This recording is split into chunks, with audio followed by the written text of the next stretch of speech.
ಎಲಚುಕ್ಕಿ ರೋಗ Colletotrichum species ಮತ್ತೆ ಫಿಲಪ್ಟಿಕೋ areca ಅನ್ನುವಂತಹ ಶಿಲೀಂಧ್ರಗಳಿಂದ ಈ ರೋಗ ಕಂಡು ಬರುವಂಥದ್ದು.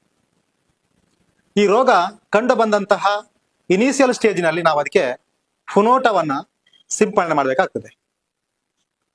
ಯಾಕೆ ನಾವು ಫುನೋಟವನ್ನ ಸಿಂಪಡಣೆ ಮಾಡ್ಬೇಕಂತ ಹೇಳಿದ್ರೆ, ಫುನೋಟದಲ್ಲಿ ನಮಗೆ ಹೆಕ್ಸ್ಕೋನ್ಸೋಲು 5SC ಮತ್ತು SE ಅಂತಕ್ಕಂತಹ ಟೆಕ್ನಿಕಲ್ ಇರೋದ್ರಿಂದ ನಾವು ಇನಿಷಿಯಲ್ ಸ್ಟೇಜಿನಲ್ಲಿ ಎಲಚುಕ್ಕಿ ರೋಗ ಕಂಡು ಬಂದಾಗ ಫುನೋಟವನ್ನೇ ಬಳಸಿದ್ರೆ ನಮಗೆ ಎಲಚುಕ್ಕಿ ರೋಗವನ್ನು ಹತೋಟಿಗೆ ತರಲಿಕ್ಕೆ ಸಾಧ್ಯ ಆಗ್ತದೆ.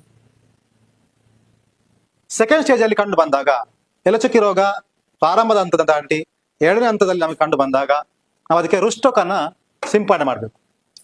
ಯಾಕೆ ರುಸ್ಟೋಕನ್ನ ನಾವು ಸಿಂಪಡಣೆ ಮಾಡ್ಬೇಕಂತ ಹೇಳಿದ್ರೆ, ರುಸ್ಟೋಕಲ್ಲಿ ನಮಗೆ ಪ್ರೊಫಿಕೋನ್ಸೋಲ್ 25EC ಅಂತಕ್ಕಂತಹ ಟೆಕ್ನಿಕಲ್ ಇರೋದ್ರಿಂದ ಸೆಕೆಂಡ್ ಸ್ಟೇಜ್ ಕಂಡು ಬಂದಾಗ ಇದನ್ನು ನಾವು ಸಿಂಪಡಣೆ ಮಾಡೋದ್ರಿಂದ ಸೂಕ್ತವಾದಂತಹ ಫಲಿತಾಂಶ ಕಂಡು ಬಂದು ಎಲಚುಕ್ಕಿ ರೋಗವನ್ನ ಸಂಪೂರ್ಣವಾಗಿ ನಮಗೆ ಹತೋಟಿಗೆ ತರಲಿಕ್ಕೆ ಸಾಧ್ಯ ಆಗ್ತದೆ.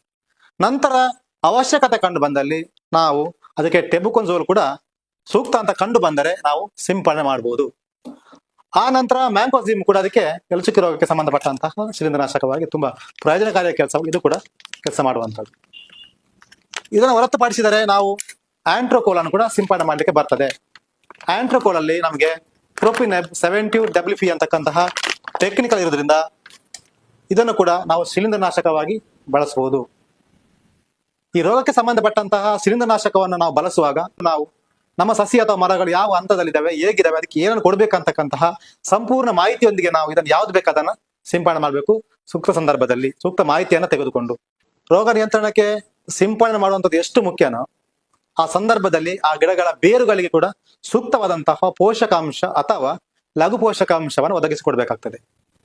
ಯಾಕೆ ಅಂತ ಹೇಳಿದ್ರೆ, ಎಲಚುಕ್ಕಿ ರೋಗ ಕಂಡು ಬಂದ ಸಂದರ್ಭದಲ್ಲಿ ಸಸಿ ಅಥವಾ ಮರಗಳು ಅದರ ಸೋಗೆ ಹಸಿರು ಬಣ್ಣವನ್ನ ಕಳ್ಕೊಂಡು ಹಳದಿ ಬಣ್ಣಕ್ಕೆ ತಿರುಗಿರುವುದರಿಂದ ಅದರಲ್ಲಿ ಆಹಾರವನ್ನ ಸಂಗ್ರಹಿಸುವಂತಹ ಸಾಮರ್ಥ್ಯ ತುಂಬಾ ಕಡಿಮೆ ಆಗಿರುತ್ತೆ.